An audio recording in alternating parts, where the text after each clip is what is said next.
Hi viewers, welcome to our channel. இன்றைக்கி நம்ம சேனலில் என்ன ரெசிபி பார்க்க போகிறோன்னா ரொம்ப ஹெல்த்தியான ஈவினிங் டைம் ஸ்நாக்ஸுங்க. ராகி லட்டு இதாங்க பண்ண போகிறோம். பாதாம் எல்லாம் சேர்த்து ரொம்ப ஹெல்த்தியாக சூப்பராக பண்ண போகிறோம். ரொம்பவே ஹெல்த்தியான இந்த லட்டு எப்படி பண்ணுறதுன்னு பார்க்குறதுக்கு முன்னால் இப்போ தான் நம்ம சேனலை ஃபஸ்ட் டைம் பார்க்குறீங்கன்னா கண்டிப்பாக சப்ஸ்கிரைப் பண்ணிவிட்டு பாருங்கள். கூடவே பக்கத்தில் இருக்கிற பெல் ஐக்கானில் ஆல்ங்கிறத தட்டி விடுங்க. ஸோ நான் போடுற வீடியோ எல்லாமே உடனுக்குடனே நோட்டிஃபிகேஷனாக வந்துடும். வாங்க இந்த ராகி லட்டு எப்படி பண்ணுறதுன்னு பார்க்கலாம். முதல்ல இதுக்கு தேவையானதெல்லாம் பார்த்துக்கலாம். 1 கப் அளவு ராகி மாவு, அதே கப்பில் 1 கப் அளவு பாதாம் எடுத்து வச்சுருக்கேன். 3/4 கப் அளவு வெள்ளை சர்க்கரை, நாட்டு சர்க்கரை எடுத்து வச்சுருக்கேன். இது கூடவே கொஞ்சமாக ஏலக்காய் எடுத்து வச்சுருக்கேன். இவ்வளோ தாங்க இதுக்கு தேவையானது. இது கூட கொஞ்சம் நெய் சேர்த்துக்க போகிறோம், அவ்வளோதான். இப்போ ஒரு வாணலியில் 1 டேபிள் ஸ்பூன் அளவு நெய் சேர்த்துக்கிறேன். நெய் நல்லா சூடாகட்டும். ரொம்ப ஈஸியாக 5 நிமிஷத்தில் பண்ணி முடிச்சிடலாம். அவ்வளோ சுலபமான உருண்டை இது. நெய் நல்லா சூடானவுடனே இப்போ நம்ம எடுத்து வச்சுருக்கிற பாதாம் சேர்த்துக்கலாம். கொஞ்சம் அடுப்பை மீடியம் ஃப்ளேமில் வச்சுட்டு மெதுவாக வறுத்து விடலாம். ரொம்ப கருப்பாகாமல் அப்படியே லைட்டாக கலர் மாதிரி வாசனை வர வரைக்கும் வறுத்துக்கலாம். பாதாம் சேர்த்து பண்ணும்போது அப்படியே ரொம்ப ரிச் டேஸ்ட்டில் இருக்குங்க, அருமையாக. பாதாமுக்கு பதிலாக நம்ம முந்திரி இல்லை வேர்க்கடலை இல்லைன்னா பொட்டுக்கடலை எது வேணால் சேர்த்து பண்ணலாம். பாருங்கள், நல்லா வறுபட்டுருச்சு. இப்போ வறுபட்ட பாதாமையில் ஒரு பிளேட்டில் எடுத்து வைக்கலாம். இது ஆறட்டும். இது ஆறுறதுக்குள்ளே இதே நெய்யில் இப்போ நம்ம எடுத்து வச்சுருக்கிற ராகி மாவை போட்டு வறுத்துக்கலாம். அடுப்பு மீடியம் ஃப்ளேமில் வச்சு தான் வறுக்கணுங்க ராகி மாவை. கண்டிப்பாக சீக்கிரம் இல்லைன்னா அப்படியே கரிஞ்சு வந்துடும். ராகி மாவு அப்படியே கலர் மாறி நல்ல வாசனை வரணும், அந்த அளவு வறுத்து விட்டுக்கணும். இந்த ராகி லட்டு நம்ம சேனலில் முதல்ல வேர்க்கடலை சேர்த்து பண்ணியிருக்கோம். அதோட லிங்க்கை இந்த டிஸ்கிரிப்ஷனில் கொடுத்துருக்கேன். வேணால் நீங்கள் அந்த மாதிரி கூட செஞ்சுக்கலாம். நல்லா அப்படியே கலர் மாறிட்டே வருது பாருங்க.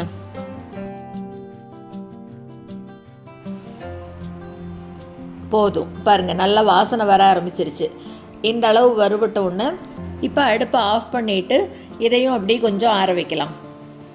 இப்போ இந்த மாவு ஆறுறதுக்குள்ளே நம்ம வறுத்து வச்சோம் இல்லையா பாதாம், அதை ஒரு மிக்ஸி ஜாரில் சேர்த்துக்கலாம். இப்போ இது கூடவே எடுத்து வச்சுருக்கிற ஏலக்காய் சேர்த்துக்கிறேன். நான் 3 ஏலக்காய் தோல் உரித்து எடுத்து வச்சுருக்கேன், அதை சேர்த்துக்கிறேன். இப்போ இந்த ரெண்டையும் மட்டும் மிக்சியில் ஒரு தடவை பாருங்கள் இந்த மாதிரி கொரகொரப்பாக அரைச்சி எடுத்துக்கலாம். இப்போ இது கூட எடுத்து வச்சுருக்கிற நாட்டு சர்க்கரையை சேர்த்துக்கிறேன். நான் 3/4 கப் எடுத்து வச்சுருக்கேன். 1 கப் ராகி மாவுக்கு 3/4 கப் எடுத்து வச்சுருக்கேன். நீங்கள் உங்கள் இனிப்புக்கு தகுந்த மாதிரி பார்த்து சேர்த்துக்கோங்க. கடைசியாக வறுத்து ஆற வச்ச ராகி மாவையும் சேர்த்து எல்லாத்தையும் மிக்சியில் ஒரு ஓட்டு ஓட்டி எடுத்துக்கலாம். எல்லாத்தையும் நல்லா நைஸாக அரைச்சி எடுத்துக்கலாம். இன்னும் கொஞ்சம் அரைப்படணும். இன்னொரு தடவை நல்லா ஓட்டிக்கலாம். பாருங்கள், நல்லா நைஸாக அரைச்சி எடுத்தாச்சு. இந்த அளவு நைஸாக அரைச்சிட்டு இப்போ இந்த அரைச்சதை எல்லாத்தையும் சேர்த்து ஒரு பவுலுக்கு மாற்றிக்கலாம். எவ்வளோ சுலபமாக இருக்குது பாருங்கள். 5 நிமிஷமே போதும், டக்குன்னு பண்ணிடலாம். நல்லா ஹெல்த்தியாக இது ஸ்கூலுக்கு குழந்தைகளுக்கு கொடுத்து விடலாம். இல்லை ஈவினிங் டைம் ஸ்நாக்ஸாக வீட்டில் செஞ்சு வைக்கலாம். டெய்லி ஒரு உருண்டை எடுத்துக்கிட்டால் போதும். அவ்வளோ ஹெல்த்தியானதுங்க. சின்னவங்க பெரியவங்க யார் வேணால் எடுத்துக்கலாம். இப்போ பாருங்கள், இதை எடுத்து அப்படி பிடிச்சி பார்க்குறேன். உருண்டை வந்ததுன்னா இப்படியே பிடிச்சிக்கலாம், இல்லைன்னா வேணும்னா கொஞ்சம் நெய் சேர்த்துக்கலாம். இதுலேயே உருண்டை வருது பாருங்கள். நல்லா கெட்டியாக பிடிச்சோம்னா நல்ல உருண்டை வருது. இப்படியே எல்லா மாவையும் எடுத்து ஃபுல்லாக உருண்டை பிடிச்சி வைக்க வேண்டியது தாங்க. உங்களுக்கு இன்னும் நெய் சேர்த்தணுன்னு இருந்ததுன்னா இன்னும் 2 டேபிள் ஸ்பூன் நெய் சேர்த்து பண்ணும்போது இன்னும் கொஞ்சம் அப்படி சாஃப்டாக இருக்கும். இதுவே உருண்டை பிடிக்க வந்திருக்கு பாருங்கள், நல்லா வந்திருக்கு. அவ்வளோதாங்க, ரொம்பவே ஹெல்த்தியான ராகி லட்டு 10 நிமிஷத்தில் சூப்பராக ரெடி பண்ணியாச்சு. அருமையான இந்த ரெசிபியை நீங்களும் செஞ்சு பார்த்துட்டு மறக்காமல் கமெண்ட்டில் சொல்லுங்கள். இந்த வீடியோ உங்களுக்கு பிடிச்சிருந்ததுன்னா லைக் பண்ணுங்கள், ஷேர் பண்ணுங்கள், கமெண்ட் பண்ணுங்கள். மறக்காமல் நம்ம சேனலை சப்ஸ்கிரைப் பண்ணுங்கள். கூடவே பக்கத்தில் இருக்கிற பெல் பட்டனையும் தட்டி விடுங்க. ஸோ நான் போடுற வீடியோ எதுவுமே மிஸ் பண்ணாமல் பார்க்கலாம். தேங்க்ஸ் ஃபார் வாட்சிங்.